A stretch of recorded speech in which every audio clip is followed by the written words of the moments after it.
Hey stargazers, Caroline here. I was just thinking about Orion again. For centuries, travelers have used Orion's stars to navigate. After all, Rigel and Betelgeuse are two of the brightest stars in the sky. In our last lesson, we used the light from these stars to determine their temperatures and stages of life. But there's still a big question we haven't answered. How far away are they? From Earth, Rigel and Betelgeuse look close together in the night sky, but are they actually near one another? What tools do we have to figure it out?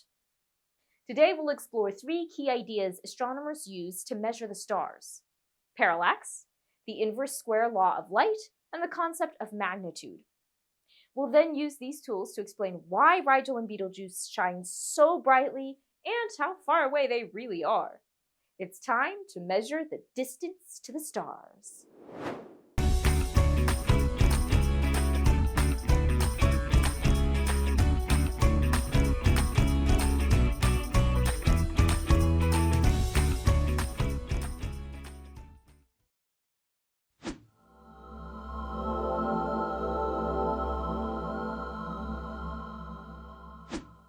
How do astronomers measure the distance to stars? One of the simplest and most effective methods is called parallax. Parallax is the apparent shift in the position of an object when you view it from different perspectives. Let's try an activity to see how this works.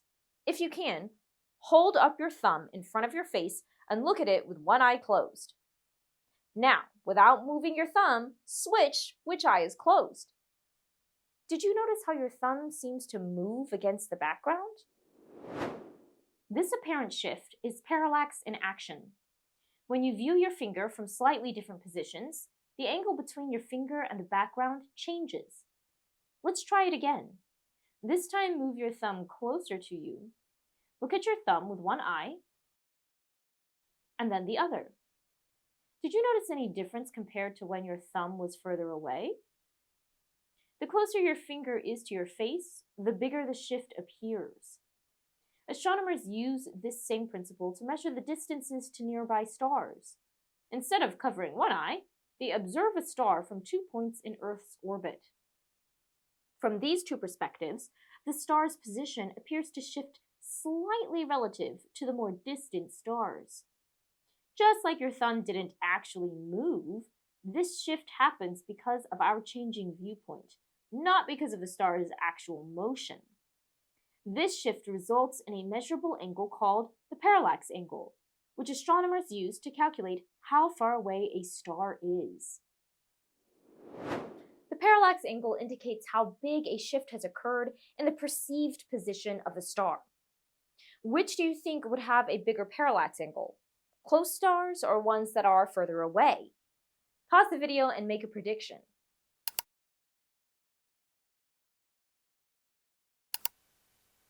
Well, just like moving our thumb closer to our face causes a bigger shift in perspective, the closer a star is to Earth, the larger its parallax angle.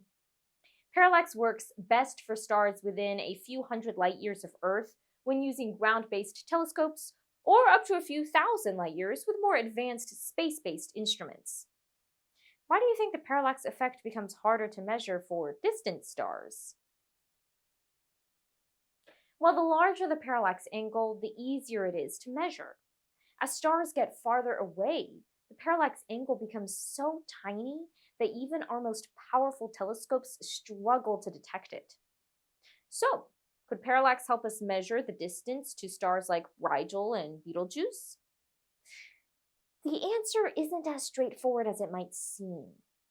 Some stars present unique challenges that make their distances harder to pin down.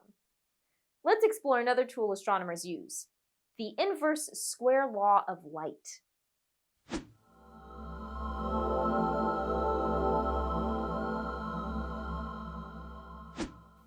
Parallax is a powerful tool for nearby stars, but it has its limits. For stars that are farther away or have complex outer layers, astronomers might use the inverse square law of light. This law explains how light becomes dimmer with distance. Imagine you're standing in the dark, looking at a flashlight shining toward you. When you're just 1 meter away from the flashlight, The beam appears concentrated and bright. All the light is focused in a small area. But what happens if you step backward and double the distance from the flashlight? As you move back 2 meters, the light looks dimmer. Why do you think that happens? Pause the video and make a prediction.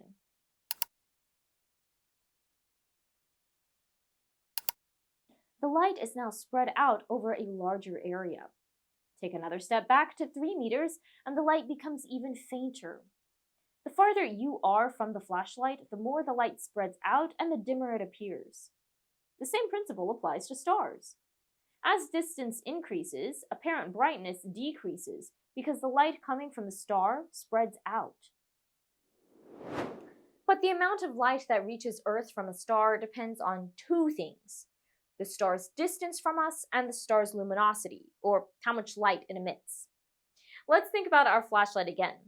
The brightness of the light depends not only on how far you are from the light, but also the power of the flashlight itself.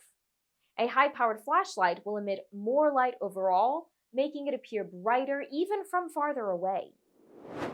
Similarly, a star's luminosity is the total amount of light it actually gives off, and some stars naturally give off more light.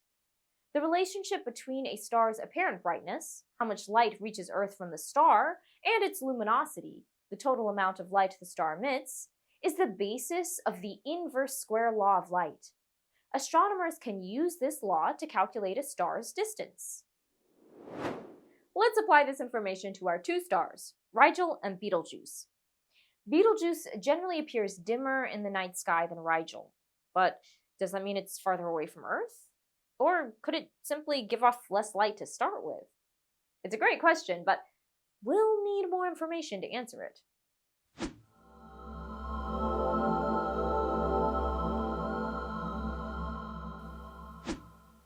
Astronomers must separate the effects of distance and a star's actual light output to use the inverse square law of light effectively. To do this, astronomers use a system called magnitude, which provides a standardized way to measure and compare stars. There are 2 types of magnitudes: apparent magnitude and absolute magnitude. Apparent magnitude measures how bright a star appears to us here on Earth. It's influenced by both the star's distance and the amount of light it emits, or luminosity. A dim star that's very close to Earth might have the same apparent magnitude as a very bright star that's much farther away. Sometimes a star's brightness changes over time. For example, Betelgeuse is a variable star, meaning it gets brighter and dimmer as its outer layers expand and contract. Absolute magnitude, on the other hand, measures a star's true brightness. It's how bright the star would appear if all stars were the same distance from us. Think of it as a fair way to compare the power of stars by removing the effects of distance. By using both apparent and absolute magnitudes, astronomers can figure out which stars are close, which ones are truly powerful, and how distance and brightness are connected. Are Rigel and Betelgeuse bright because they're close, or because they're just really powerful stars? Based on apparent magnitude, Rigel looks brighter to us than Betelgeuse in the night sky. But when we look at their absolute magnitudes, we learn that Rigel is also far more luminous than Betelgeuse. So Rigel is definitely a brighter, more powerful star. But is it also closer? Let's explore how astronomers decide which tools to use for measuring the distance to stars like Rigel and Betelgeuse.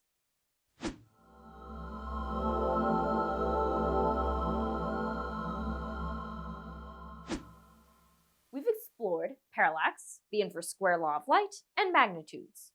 The question now becomes, which tool is best for measuring the distance and brightness of a star? The answer depends on the star's distance and characteristics. For nearby stars like Rigel, parallax is often the go-to method. When using space-based telescopes, its precision allows astronomers to measure stars within a few thousand light-years. Betelgeuse, at approximately 550 light-years away, and Rigel, at about 860 light-years, are both within the range of parallax measurements if a space-based telescope is used. However, parallax isn't always the most practical method, even for stars in this range. For a variable star like Betelgeuse, with outer layers that shift and spread out light, brightness-based methods can provide more accurate results. Using the inverse square law of light and magnitudes, astronomers compare Betelgeuse's apparent brightness to its luminosity to calculate its distance. Using these techniques, astronomers have determined that Rigel and Betelgeuse both shine brightly for different reasons. Rigel's intense brightness comes from its sheer power as a blue supergiant, while Betelgeuse, though cooler as a red supergiant, still glows intensely due to its massive size and stage in the stellar life cycle. In the lesson activities, you'll get to practice making calculations using the formulas for parallax and the inverse square law of light. You could even explore how sound can be used to analyze the light from stars. It's your turn to put these tools into action. See you next time! Hey, hey.